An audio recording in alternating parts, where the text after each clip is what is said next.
लोग हैं कि अपने ढर्रे पर चलते जाते हैं, उसको अलग दिशा दे करके उसको देखते हैं।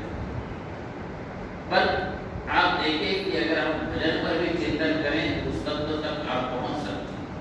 आप मंत्रों पर चिंतन करना हो सके आपके लिए कठिनाई हो सके श्लोकों पर चिंतन करना कठिनाई हो सके, तो और सरलतम प्रयोग निकाला गया कि भजन पर तो हम चिंतन कर सकते हैं। बहुत ही सरल सरल शब्दों में हम भजन पर चिंतन, पर शब्द बिना चिंतन का उस तत्व का चेतन को पहचानना भी मुश्किल हो जाए। हम केवल करते चले जाएं, करते चले जाएं, करते चले जाएं और चिंतन ना करें। हम भजन गाते चले जाएं, गाते चले जाएं, मंत्र पढ़ते चले जाएं, आहुतियां डालते चले जाएं, पर इस पर कभी चिंतन ही ना करें, तो फिर इन चीजों का कोई अर्थ नहीं होता। ये सब अचेतन और जड़। इसलिए ऋषि ने कभी ये नहीं कहा कि आप यज्ञ करेंगे तो आपको ईश्वर की प्राप्ति हो जाएगी। यज्ञ करने से ईश्वर की प्राप्ति नहीं होती। अगर आप उस प्रक्रिया को देखें, उस प्रक्रिया पर चिंतन करें, तो उस प्रक्रिया से आपको उस ज्ञान की ओर जाने का एक रास्ता मिल सकता है। ऐसी कोई पूजा पद्धति नहीं, ऐसा कोई आचार्य नहीं, ऐसा कोई गुरु नहीं कि जो आपको बता दे कि वह ईश्वर तक कैसे पहुंच जाए। क्योंकि जो ईश्वर को जान लेता है वह जानता कैसे है? वह जानता है जब वह उस पर चिंतन करता है, उस पर मनन। ऐसे हम लाखों ग्रंथों को पढ़े, हजारों प्रवचनों को सुने, फिर भी हम सोचे वो तत्व हमें मिल जाए, हमें कुछ क्षण के लिए शांति मिलती है, बहुत अच्छा सुना, बहुत अच्छा बोला, ये अच्छा लगता है, फिर बाद में वही हो जाते हैं। इसको कहते हैं शमशान वैराग्य। जैसे शमशान घाट में जाते हैं तो वहाँ हमें वैराग्य पैदा हो जाता है, कुछ क्षण के लिए क्या है, सबको यहाँ आने, ये व्यर्थ का जीवन है। और फिर जब वहाँ से बाहर निकलते हैं तो फिर हम हिंसा को कराते हैं, जैसे कुत्ता भौंकना शुरू करता है, हट एक क्षण में हमारा वो वैराग्य खत्म। तो इस चीजों को कहते हैं श्मशान वैराग्य। तो ये हमें, मेरा फोकस बस ये रहता है कि आप चिंतन करने लायक बन जाएं। चिंतन जब आप करने लग जाएंगे तो फिर प्रवचन की आवश्यकता नहीं होती है, प्रवचन भी उतर जाता है, हर चीज उतर जाता है। पर आप चिंतन करते हैं। जब एक परिस्थिति, एक घटना ऐसी घटती है तब आदमी चिंतन करने पर मजबूर हो। किसी भी क्षण, किसी भी परिस्थिति में एक घटना घट सकती है। आपने भर्तृहरि का नाम तो सुना हो, बहुत बड़े विद्वान जिन्होंने शब्द ब्रह्म की कल्पना की अपने ग्रंथों में, जिन्होंने नीति शतक, वैराग्य शतक, श्रृंगार शतक जैसे अद्भुत ग्रंथ की रचना। आचार्य भर्तृहरि के जीवन को भी देखे, उनको एक घटना कहाँ से प्रेरित हुई कि वो उस ईश्वर तक चले। आचार्य भर्तृहरि दो भाई थे, एक भाई का नाम था विक्रम और दूसरे थे भर्तृहरि। विक्रम बड़े थे और भर्तृहरि बड़े थे, विक्रम छोटे थे।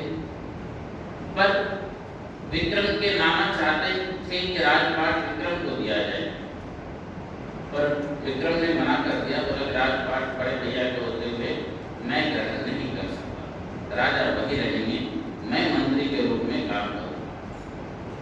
विक्रम मंत्री के रूप में काम करना प्रारंभ कर देते हैं और भर्तृहरि काफी विद्वान थे, तो वो राजपाट जब उन्होंने संभालना शुरू किया, फिर राजपाट में जब लगाव लगना शुरू हुआ तो वह उस लगाव में इतना रंग गए कि उन दिनों उन्होंने श्रृंगार शतक लिखा।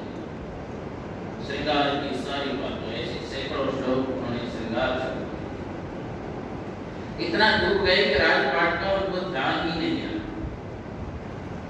और जिस रानी की ख्यालात में वो डूबे रहते थे दिन रात, और विक्रम बार बार उनको झकझोरता था कि महाराज उठिए, हमें ये करना है, वो करना है। पर जब आदमी उस राग में फंस जाता है तो फिर कोई भी उनको झकझोरे और वो कभी नहीं सुनता। पर उस राग में, कहने का मतलब आप जिस चीज को जितना चाहते हैं, अगर आप राग भी कर रहे हैं तो प्राप्त होने का वहां से भी रास्ता मिल जाए। यानी हर एक जगह पर रास्ता है। आप प्रेम का रास्ता अपनाएं, घृणा का रास्ता अपनाएं, आप देखेंगे कि कहानी को आप विचार करें। तो जब भर्तृहरि को इतना राग हो गया और विक्रम बार बार जगाए, तो रानी को ये पसंद नहीं था कि किस दिन भर्तृहरि अगर चेतना में आ जाए तो रानी सोची मेरा क्या होगा। तो रानी ने साजिश के तरह विक्रम पर आरोप लगा दिया कि ये मुझे ऐसे देखता है, अलग नजरों से देखता है। और भर्तृहरि ने भी अपने ही बड़े भाई को राज से बाहर निकल गए। उनकी गलती नहीं थी, और राजा का आदेश, जो आदेश होता है, वो निकल गए, भटकते रहे, विद्वान थे। आप देखेंगे बंगाल में एक विक्रमपुरी नाम का नगर है, जो विक्रम ने बताया बसाया था। फिर इधर भर्तृहरि राजपाट में लगे रहे, तो एक सन्यासी एक दिन भर्तृहरि के पास आते हैं और उनको एक फल देते हैं। फल देते हुए कहते हैं महाराज, यह ऐसा फल है जिसको खाने के बाद अक्षय यौवन की प्राप्ति हो, जिससे कभी जवानी खत्म नहीं होती, जब तक रहोगे आप जवान रहोगे।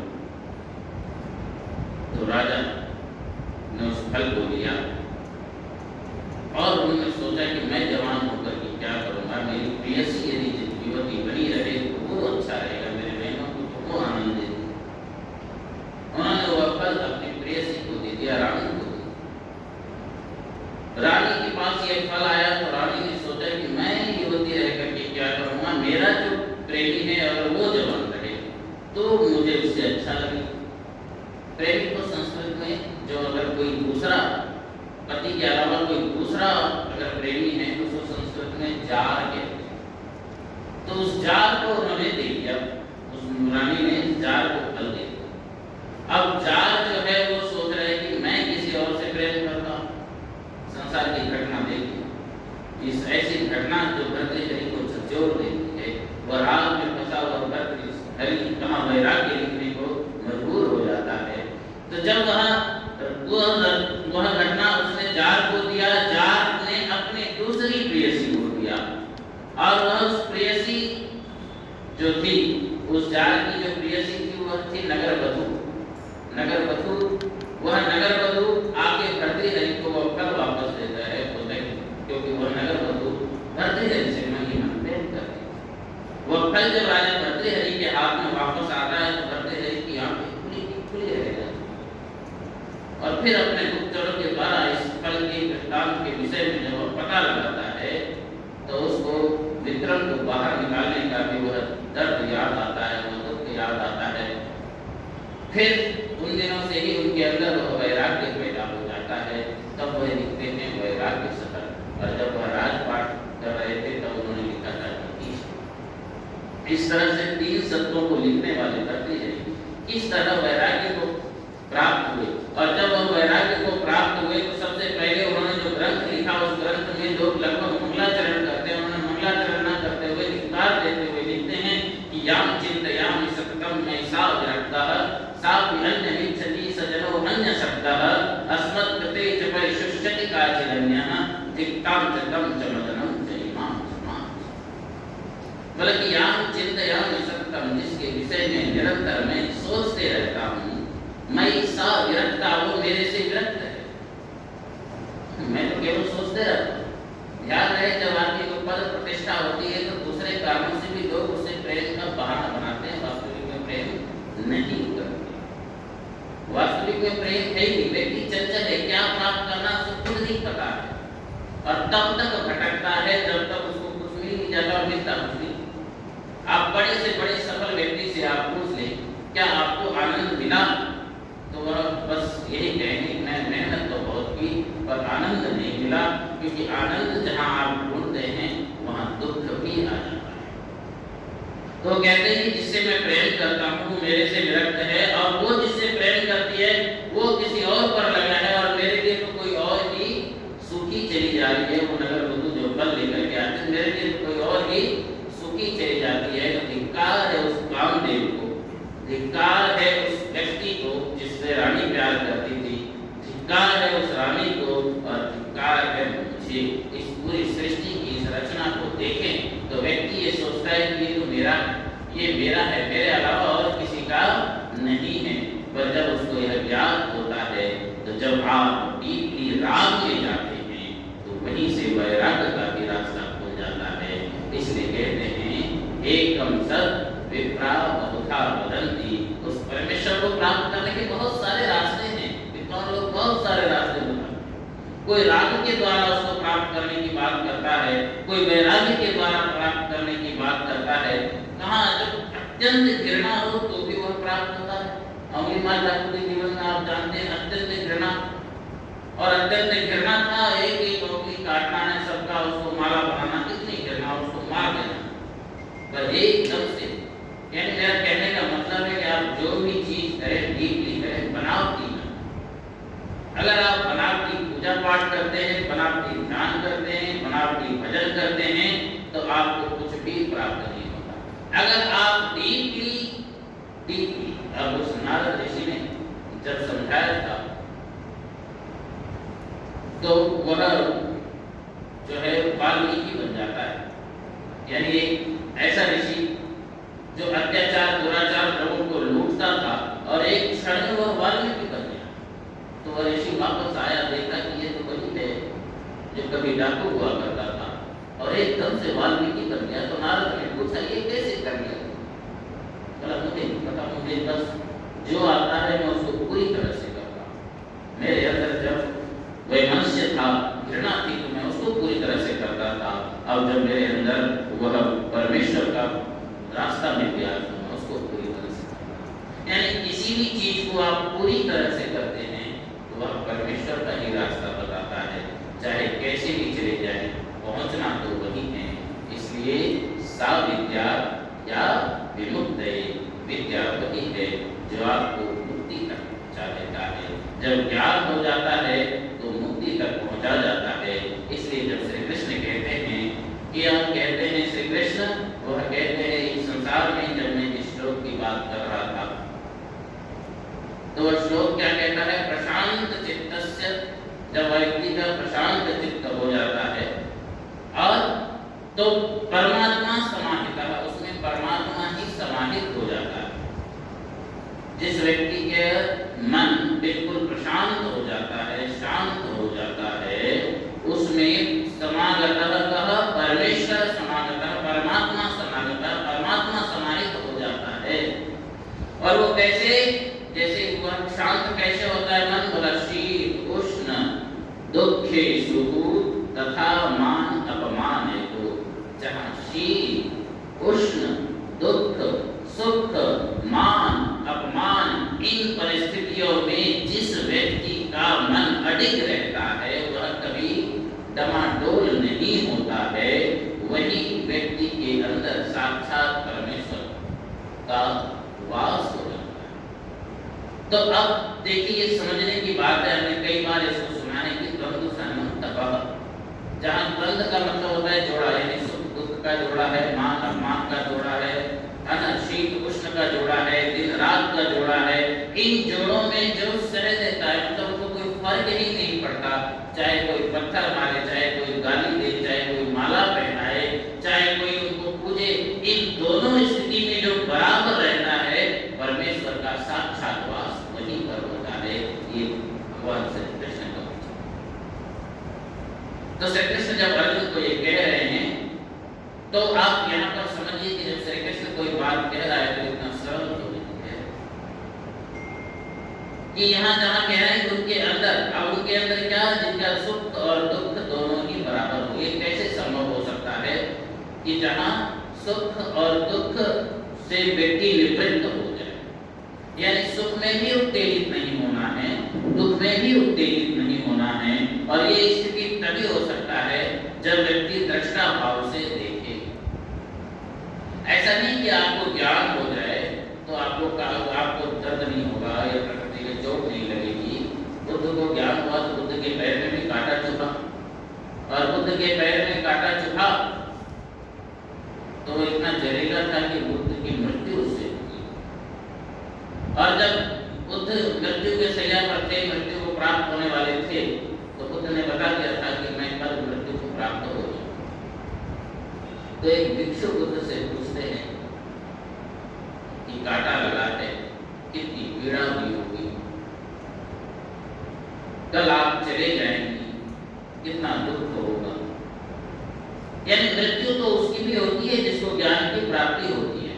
प्रकृति का नियम अटल है, वो बदलने वाला नहीं है। यानी ज्ञान प्राप्ति हो गई तो कभी ये मत समझना कि आपको चोट नहीं लगेगी, आपको भाव नहीं होगा, आपको दुख सुख नहीं आएंगे आपके जीवन में। दुख सुख ये सब तो आएंगे, पर उसको देखने का नजरिया बदल जाएगा। जब आपका ज्ञान आएगा तो बुद्ध ने वो जवाब दिया उस भिक्षु को और कहा कि जो नहीं था वो नहीं रहेगा और जो है वो हमेशा रहेगा। मेरी मृत्यु है या नहीं है कहने का अपना अभिप्राय था जो कभी था ही नहीं। मैं जब नहीं था, मेरे का मतलब जब ये शरीर पहले भी नहीं था और अब भी नहीं रहेगा, देखने का नजरिया बदल गया। और जब देखने का नजरिया बदल गया तो उस व्यक्ति को दुख भी नहीं होगा। यानी प्रशांत चित्त, कैसा चित्त हो जाएगा? शांत हो जाएगा। और वह शांत किस तरह से होगा? जब ज्ञान हो जाएगा। यानी वह शरीर का हनन होगा, सब कुछ हनन होगा, व्यक्ति दृष्टा के रूप में देखता रहेगा। और जब तक देखता रहेगा चाहे उनके पेट में कोई छुरा भोग दे, चाहे खंजर उतार दे, कुछ भी कर दे, व्यक्ति को दुख नहीं होगा। रक्त बहेगा, शरीर का नाश होगा, पर व्यक्ति इसको अलग नजरिए से देखने में सक्षम होगा। याद करें ऋषि दयानंद का उद्देश्य, जब पूरे शरीर में वह खून ही खून से लथपथ थे, वह चेहरे पर से मुस्कुराहट कभी समाप्त नहीं हो रही थी। वह कैसे तेज आ सकता है? वह तेज तभी आता है जब वह दृष्टा का भाव से अपने आप को देखता है। पर दुर्भाग्य, अब ये सुख और दुख ये कैसे खत्म होगा? तो ये है कि व्यक्ति अधिकतर सोचता है कि मैं सुख और दुख में समान रहूं, और वो समान रहने का वह स्टार्टिंग कहाँ से करता है?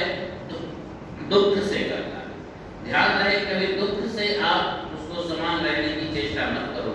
जब आपके अंदर सुख आए तभी आप वहाँ उसको समान रहने की चेष्टा करें। क्योंकि जब व्यक्ति का सुख आता है तो वही दुख भी लाता है। वही आज का जो आपका सुख है, आपका जो सुख है वही आगे चल करके दुख में परिवर्तित हो जाता है।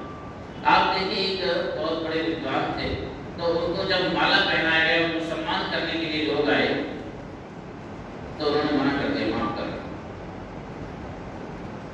मैं अपने मन का मालिक हूँ, मुझे मालिक बने रहने दो, मैं अपमान नहीं चाहता। लोग बड़े हैरान हुए, बोले मैं आपका अपमान करने नहीं आए, हम तो आपका सम्मान करने आए।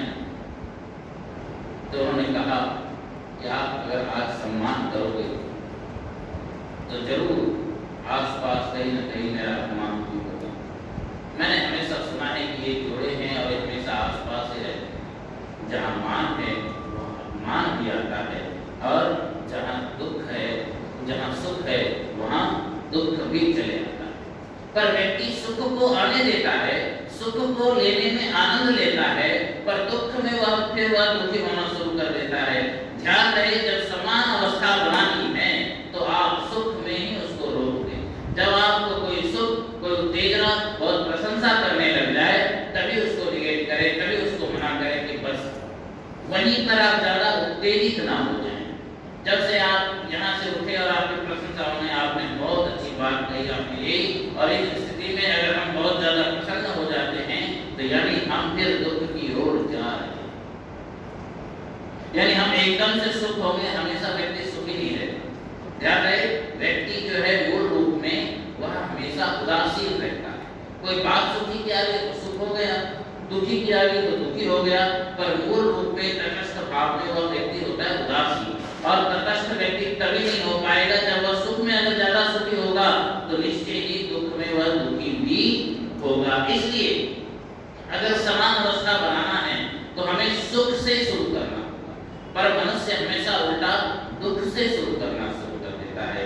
इसलिए लिखने वाले कहते हैं, वो कहते हैं, सुख दुख में सिमरन सब करे, सुख में करे न कोई, और जो सुख में सिमरन करे दुख काहे। कितना बड़ा दर्शन छुपा हुआ है कि आप सुख से ही प्रारंभ करें ना। आप कैसे तटस्थ रह सकते हैं, मध्यस्थ कैसे हो सकते हैं, ये हम सुख से ही प्रारंभ कर सकते हैं।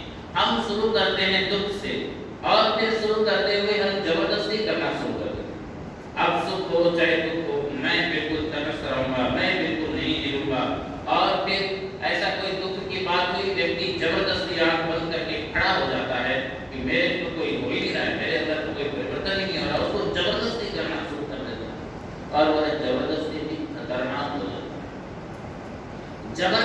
नहीं करना है, यह तभी होगा जब आपको वास्तविक ज्ञान हो जाएगा।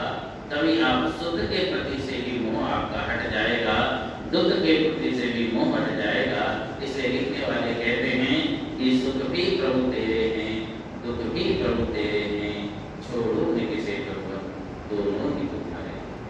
जब ये स्थिति आती है, और ये स्थिति कब आती है? ये स्थिति आती है एक्चुअल नॉलेज के बाद, जब ज्ञान हो जाता है। और ये ज्ञान कब आएगा? तो पहला ये है जीतात्मनः प्रशांतस्य परमात्मा समाहितः शीतोष्ण सुख दुखेषु तथा मान अपमानयोः। ये जो श्लोक है गीता के 6ठे अध्याय का 7वां श्लोक है। और यह श्लोक जो है वह किसमें आता है? ध्यान योग के अंतर्गत। प्रकरण क्या चल रहा है यहाँ पर? ध्यान योग का। इसलिए मैंने पहला एक शब्द नहीं बोला था, मैंने प्रशांत चित्तस्य से पहले बोला था। अब पहला शब्द है जीतात्मना, जिसने आत्मा को जीत लिया है वह जीतात्मना। अब आत्मा को कैसे जीता जाता है? तो आत्मा को तब जीता है, अब जिसने स्वयं को नहीं जाना वो परमात्मा को जान सकता है क्या? और आत्मा जिसने जीता है, इसका मतलब जिसने स्वयं को जान लिया है वही जीतात्मा। यानी स्वयं को जाना। ये नाम तो हमें संज्ञाकरण जो संज्ञा हुआ है, ये नाम हुआ है, ये केवल लोक व्यवहार के लिए हुआ है। मैं हूँ कौन? जब आप संस्कार विधि में संस्कार को पढ़ेंगे तो जब व्यक्ति का जन्म होता है नामकरण के समय, उसका एक आचार्य पूछता है को असी कथमो असी कब नाम असी, तुम कौन हो, कहाँ से आए हो, क्या नाम है तुम्हारा? यानी तुम हो कौन ये जानना जरूरी है। तुम हो कौन मुझे नहीं पता, पर इस यहाँ पर मैं तुम्हारा नामकरण करता हूँ, नाम रखता हूँ, जिससे कि हम सरलता से व्यवहार कर सके। वास्तविक में अगर हम अपनी खोज करने जाए हम हैं, ये तो नाम हमने बाहर के लोगों ने रख दिया, कभी माँ ने, कभी पिता ने, कभी पंडित जी ने, कभी शास्त्री जी ने, कभी मामा ने, इन सब ने नाम रख दिया, वो नाम चल रहा है। पर वास्तविक में मैं हूँ कौन, कभी इस पर विचार करके जब आप देखते हैं तभी आप उसको प्राप्त करते हैं, तभी जीतात्मना बनने का प्रयास। आत्मा यानी अपने को जीतना है। अब अपने को जीतने के लिए व्यक्ति क्या करे? वह जबरदस्ती तो नहीं कर सकता। जबरदस्ती मैं हूँ कौन उसको नहीं कर सकता। तो केवल और केवल एक ही उपाय हो जाता है, वह ज्ञान का।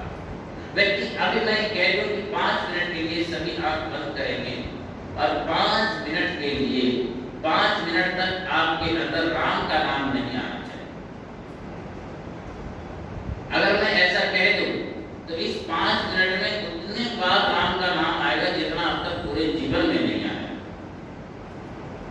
हालांकि राम का नाम का फल क्या है वो बात की बात है, पर हम अपने आप से हार गए, ये पहली बात। यानी अगर हमारा कंट्रोल उस पर भी नहीं है, मैं आप 5 मिनट आंख बंद करके कह दूं कि आपके मन में दही का स्वाद नहीं आना चाहिए, मैं सच बता रहा हूँ, पूरे मुंह में दही का ही स्वाद आएगा और दूसरा स्वाद खत्म हो जाएगा।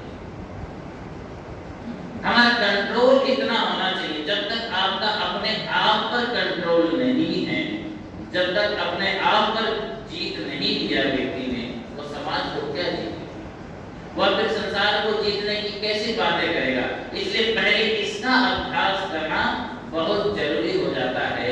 इसलिए मन श्लोक कहता है गीता का, वो कह रहा है कि जीत आत्मा, जिसने अपने आप को जीत लिया है, और जिसने अपने आप को जीत लिया है वही प्रशांत चित्तस्य, उसका ही चित्त कैसा है? शांत है। और जिसका चित्त शांत है, कैसे किस चीजों में शांत है? बोला कि भैया ना तो शीत है, ना उष्ण है, ना दुख है, ना सुख है, किसी भी चीज का जुड़ाव को परेशान नहीं कर सकता। चाहे पत्थर मारे, चाहे आग बरसाए, चाहे कोई गाली दे, कोई अपमान करे, तो भी उसको ऐसा नहीं लगता कि मेरा अपमान हुआ है। वह एक दृष्टा के भाव से देखता है। इसलिए मैं बात करूंगा कि एक बार अपने जीवन में दर्शन का आवश्यक है, क्योंकि जब तक आप दर्शन को नहीं पढ़ते, भारतीय दर्शनों को नहीं जानते, तब तक इन गहरी गहरी बातों, क्योंकि गीता के श्लोक को पढ़ते चले जाएंगे, आगे बढ़ते चले जाएंगे, पढ़ते चले जाएंगे, आगे बढ़ते चले जाएंगे। ऐसी क्या है गीता जो आज भी प्रासंगिक है? वेद क्या है जो आज भी प्रासंगिक है? महापुरुषों का वचन क्या है जो आज भी प्रासंगिक है? इसके लिए आपके मन दार्शनिक बनना जरूरी होगा।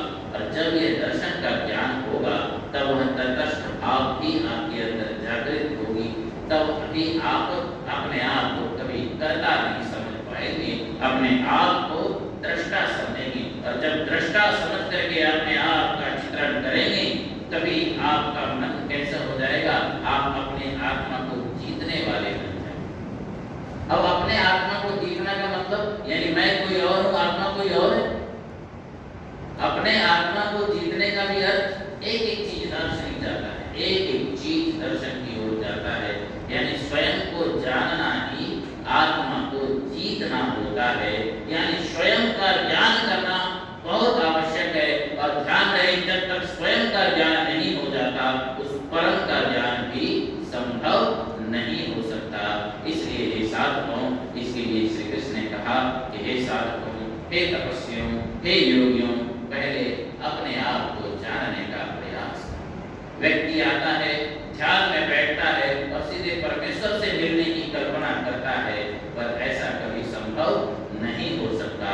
व्यक्ति पहले अपने आप को देखे और हर जगह परमेश्वर है, आत्मा और परमात्मा पर चिंतन करे, आत्मा और परमात्मा पर विचार करे, फिर आत्म तत्व को जानने का प्रयास करे। और उस आत्म तत्व को जो व्यक्ति जान लेता है वही व्यक्ति अपने आत्मा को जानने वाला होता है। क्योंकि जब व्यक्ति जान लेता है तो फिर वह क्या हो जाता है, तो वह भी क्या हो जाता है, तो वहां पे आपके वचन पूछे जाते हैं कि भाई तुम कौन? बोले मैं वही, सो हम ब्रह्म, मैं भी ब्रह्म। जब व्यक्ति उस स्थिति तक पहुंच जाता है तो हर व्यक्ति में ब्रह्म नजर आता है। वो बोलता है आत्मा ब्रह्म, ये पूरे जितने भी आत्मा है वह भी ब्रह्म है। और ये पूरा जगत भी क्या है, सर्वम खलविदं ब्रह्म, ये पूरा जगत ही ब्रह्म है। और उसके बाद ही उस ब्रह्म को जानने के बाद ही व्यक्ति हृदय के अंतःकरण से गाना शुरू कर देता है, मुझ में ओम, तुझ में ओम, सब में ओम समाया। और ये चेतना केवल ऊपरी तरह से नहीं होता, ये चेतना गहराई से उत्पन्न होता है। और उस गहराई को जानने के लिए हमें अपने आप में उतरना आवश्यक है। इसलिए सबसे पहले अपने आप को जानना। और जिसने अपने आप को जाना है तो गीता के श्लोक कहते हैं कि वो जीत आत्मना है। जिसने अपने आप को जान लिया वह जीत आत्मना है। और जिसने अपने आप को नहीं जाना वह आत्महंता है। ज्यादा उपनिषद दो चीजों का प्रयोग करता है, एक आत्मज्ञाता और एक आत्महंता। यानी जिसने अपने आप को जाना वह है आत्मज्ञाता, और जिसने अपने आप को नहीं जाना वह आत्महंता। इसलिए वेद का एक मंत्र कहता है, क्या कहता है कि भैया वो आत्महंता है। असुरिया नाम ते लोका अंधेन तमसा वृताः तास्ते प्रत्याभिगच्छन्ति येके च आत्महनो जनः। वे लोग असुर्य नाम के लोक में जाते हैं, ऐसे लोक में जाते हैं जहाँ कोई सूर्य नहीं। और सूर्य नहीं है यानी कैसा जगह है, तमसा यानी अंधकार है, अंधकार से ढका हुआ है। असुरिया नाम ते लोका अंधेन तमसा वृताः और तास्ते प्रत्याभिगच्छन्ति, वे लोग वहां चले जाते हैं। कौन? और ये के च आत्महनो जनः, वे लोग वहां जाते हैं जो आत्मा का हनन करते हैं। आत्मा का हनन का मतलब वह आत्मा को जानते हैं। वे फिर ऐसे ही लोग में पड़े रहते हैं, क्या कर रहे हैं, नहीं कर रहे हैं, चेतना से काम नहीं करते। हर एक क्षण में चेतना होनी चाहिए। चोट लगे तो भी चेतना होनी चाहिए, चोट मुझे नहीं लगी, चोट तो इस शरीर को लगी है। तब देखिए आपका दुख में भी वही स्थिति बना रहेगा। जब आपको सुख मिले तो आप ये सोचिए सुख मुझे नहीं मिला है, सुख तो इस शरीरधारी किसी को मिला है, मैं तो इससे अलग हूँ। तो आपका सुख भी समान हो जाएगा और ये दोनों तब समान होगा। और जिसके अंदर ये शुरू में प्रयास करने की जरूरत है। 8-10 बार आप सुख पर विचार करें कि जहां भी सुख आए वहीं रोकें, दुख से शुरू ना करें। तो जब सुख आए तभी आप उसको रोकने का प्रयास करेंगे।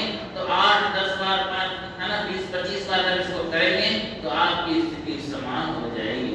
इस तब आप क्या हो जाएंगे कि न तो सुख में ज्यादा उत्तेजित होंगे, न दुख में ज्यादा उत्तेजित होंगे। दुखेषु अनभिद्रमनः सुखेषु विगतस्प्रियः वीतरागभयक्रोधः स्थिरस्थिरनिरुद्धः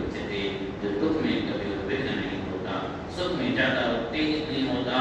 दोनों ही स्थिति में जो समान रहता है वही मनुष्य स्थिर बुद्धि वाला होता है, स्थिर बुद्धि वाला होता है। और इसका प्रयास, इसका प्रारंभ हम सुख से कर सकते हैं। उल्टा हम करते हैं कि हम दुख से अपने आप को लड़ने की कोशिश करते हैं। हम सुख से इसको पहले रोक सकते हैं और बड़ी सरलता से रोक सकते हैं। दुख से कभी उसको नहीं रोक सकते। इसलिए जब आपके अंदर सुख आए, आपका कहीं मान होने लग जाए, आपका सम्मान होने लग जाए, वहीं समझ लेना इसके बाद दुख भी आता है। इसलिए इसको छोड़ो। इसलिए इस भावना को छोड़ने का प्रयास करें। जब व्यक्ति आपका सम्मान कर रहा है तो सम्मान और अपमान दोनों जोड़े के रूप में हैं। आज यहाँ सम्मान है तो इसके आसपास ही कई अपमान भी घूम रहा है। इसलिए इन परिस्थितियों को कहां से रोका जा सकता है? सुख से। इस पूरे प्रवचन का बस एक ही सार है कि जब आपको अपने मन को शांत करना है, अपने आप को जीतना है और दोनों ही स्थिति में समान रखना है, तो आरंभ आप सुख से कीजिए। जब आपको कहीं सुख मिलने लग जाए, सम्मान मिलने लग जाए, तो वहीं से आपको बचाइए, नहीं तो वही आपको उत्तेजित करता है और उस धर्म में, उस राग में फंसाता चला जाता है और इस संसार से निवृत्ति का कोई उपाय नहीं छोड़ता। फिर वह दुख में फंसाता है। वह दुख जन्म जन्मांतर का है। ध्यान रहे, यह जो भूल एक चीज होती है, मैं 2 मिनट और लूंगा, एक भूल और एक भ्रांति। व्यक्ति भूल करता है, यानी हम बीच में हैं और एक तरफ जो है संसार है और एक तरफ वह परमेश्वर है। व्यक्ति देखता संसार की तरफ है और जब वह संसार की तरफ देखता है तो वह परमेश्वर की तरफ देख नहीं पाता है। और जब वह परमेश्वर की ओर मुड़ता है, संसार से अपने आप को मोड़ता है, तो वह दृष्टि फिर अपने आप से होते हुए परमेश्वर की तरफ देखता है। और जब परमेश्वर को देखता है तो संसार फिर छूट जाता है। संसार तो रहेगा, ज्ञान हो जाने के बाद